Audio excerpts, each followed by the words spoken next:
and thanks for joining me. Today we are going to be making coconut lime chicken slash tofu.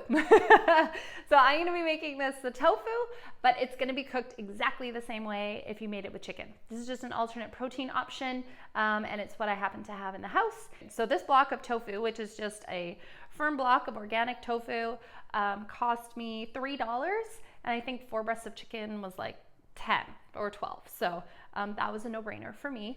And yeah, it's a lot like chicken. So if you've never tried tofu, I would definitely encourage you to try it. It's basically flavorless, very similar to chicken. So it just takes on the flavor of whatever you're cooking it in. And today that's going to be our delicious coconut lime sauce. So I've already made some rice. I made basmati rice and I've just set that aside. I actually made it yesterday, so it's just in the fridge. But you can, if you haven't started your rice yet, I would pause this video and start your rice just according to your package directions. So with our chicken slash tofu, we're gonna wanna cut it up into cubes. So I'm just gonna go ahead and do that by slicing my tofu into 3. So if you have your chicken, you're just gonna go ahead and dice it the way that you normally would. It's really fast to prep after work and just toss it in the frying pan, quickly make your sauce and toss it over rice. So once all of our chicken or tofu is diced and you feel confident it's all the same size so it cooks evenly, we're gonna prep the rest of our ingredients so that when we go over to our stove to start making everything, we have everything at hand. So I've got the garlic and we're just gonna start peeling and slicing that as well.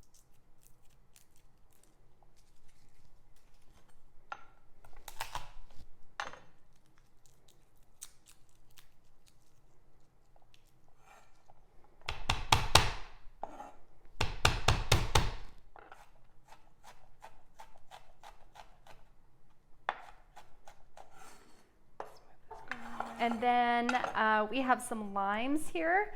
So my limes are a little hard, so I would totally recommend rolling them on the countertop just to soften them up a little bit. Cut them in half, and that way they're ready to squeeze into the sauce. And then we also have some green onions. So for this recipe, we're gonna cook with the white part of the onions at the bottom here, and then we're gonna reserve the green part to sprinkle over top when it's done cooking. So fun thing you can do with your onions is if you take this little base of roots that you cut off, you can see them here, you can put this in a shallow dish of water and you'll start to see the roots will lengthen and grow, and then you may even see a little green sprout of a new onion come up. And once it's big enough, you can put it into a little pot of soil and just keep it on your windowsill or plant it in your garden if you wanted to as well. And that is a great way to always have green onions when you need them.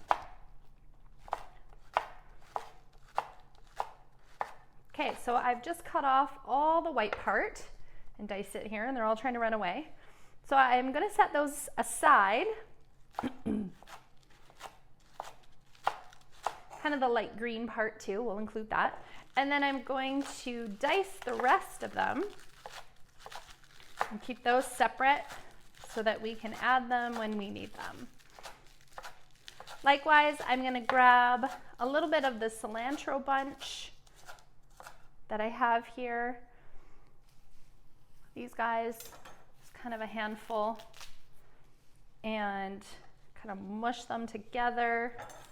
I'm sure that's a very technical term, mush them. And then very carefully with the knife close to your fingers, just dice that up.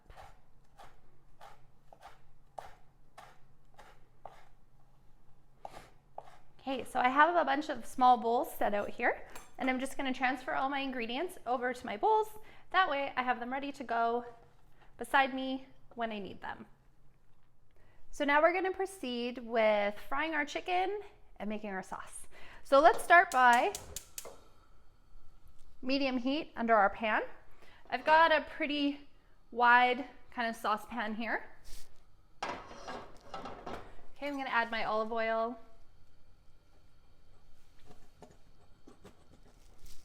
And then once my pan heats up, I am going to add my chicken. So you want to make sure that you don't burn your oil. You don't want to see any smoke coming from it. Olive oil is quite sensitive and it has a low smoke point. But we want to be able to hear that nice sear when we add everything to the pan. I'm going to season with some salt and cracked pepper.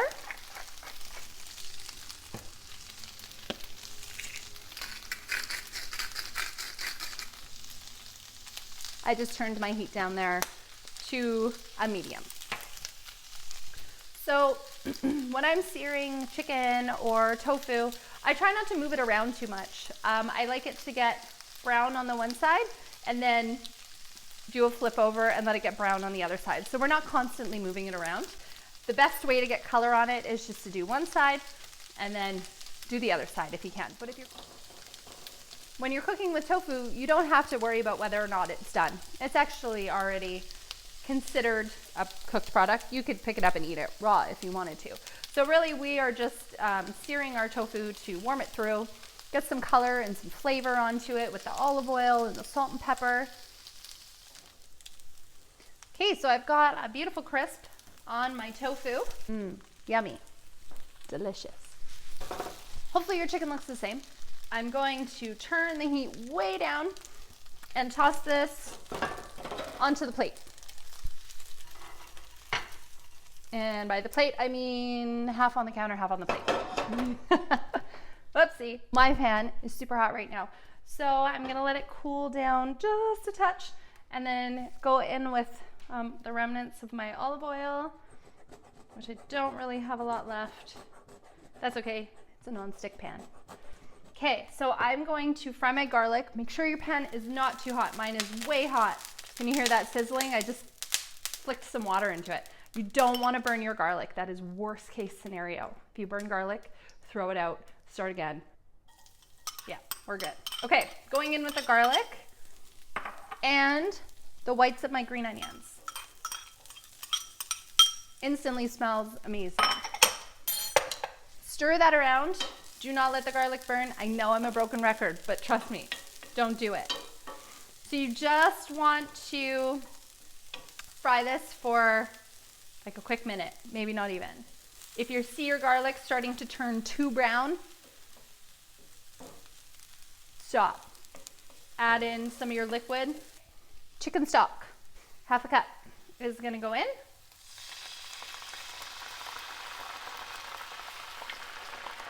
If you've got any brown bits from your chicken stuck to the bottom of your pan, make sure you scrape those all off into your sauce. They are delicious. You want to make sure it kind of stays at a simmer. So if you need to, my heat's at low right now. When I put the garlic in, I turned it down to low. If you need to increase your heat again to keep it simmering, because you want to reduce that liquid a little bit. This is a half a lemon or half a lime. I am going to give that a squeeze. Okay. Here I go with the other half. So I'm probably gonna do about 1.5 lemons in here. Limes, I'm gonna do 1.5 limes. And then I'll save this last half for the end. If I feel like it's not limey enough, and I will add that in.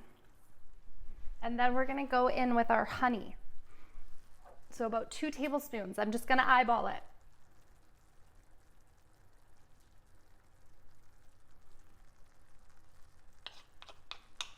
Okay, I am also gonna add the red pepper flakes. So I'm adding probably like 1/4 teaspoon. Maybe I'll get a little crazy. Almost a half. Just let this kind of simmer for about 4 to 5 minutes. We want it to reduce by about half, and then we're gonna add our coconut milk. The secret word is cheese. All right, so our mixture is very syrupy. So I'm going to add the can of coconut milk. Whoa, be careful.